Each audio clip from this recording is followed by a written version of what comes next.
Welcome to Your Daily Writing Habit, episode number 898. If you are writing a book or thinking about it, or maybe you've started writing a book but you need some help getting it done, you are in the right place. Good morning. Happy Friday, everyone. I'm your host, Christine Whitmarsh. If you're looking for me online, look for Christine Inc., like that stuff we write with. Each day I'm sharing with you the writing habits I've learned over my 20 years as a ghostwriter, book coach, and author. I have found that three things in particular have a huge impact on your success as an author, and they can even turn someone who barely sees themselves as a writer into a published book author. Those three things are writing fundamentals, productivity, and mindset habits. Here's today's quote. When I write of hunger, I am really writing about love and the hunger for it and warmth and the love of it, and it is all one. M.F.K. Fisher. And once again, good morning, everyone. Happy Friday. Hey, happy October. Can you believe it? My goodness. You know, in hard times, we often turn to comfort food, whether actual food, like my favorite, macaroni and cheese, or retro music, TV, movies, stuff that brings us back to better times and reassures us that everything will be okay.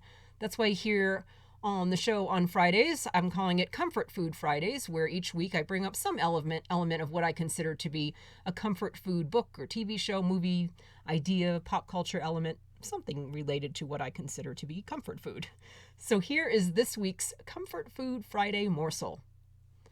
How are the quote-unquote normal activities of life represented in your story, in your book? I was part of a brief Twitter conversation recently where someone was concerned when heroes in action movies never stop to sleep. And that's something I've noticed too. And I was really delusionally concerned about this, where characters got so wrapped up in saving the world that they somehow became non-human and no longer required food or water or sleep. This is something that was really upsetting to me, interestingly enough.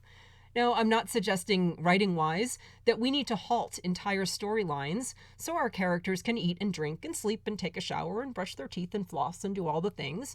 But I also realize that it's much easier for us to write about the dramatic things than it is the everyday things.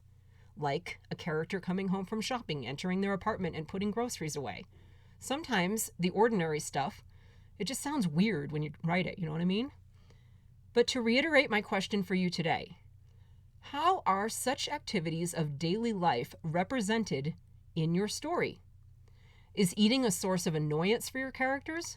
What does food represent for them? How do they view sleep? What's their social life like?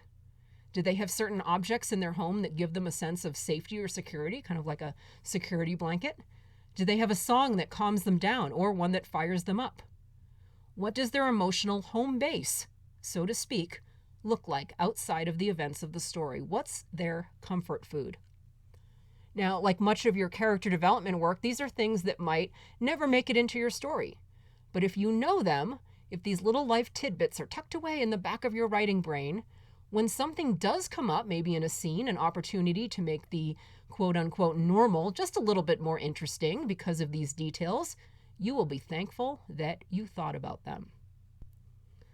That's today's comfort food morsel, and as always, thank you for joining me here on Your Daily Writing Habit, where I am helping you write and finish writing an awesome book.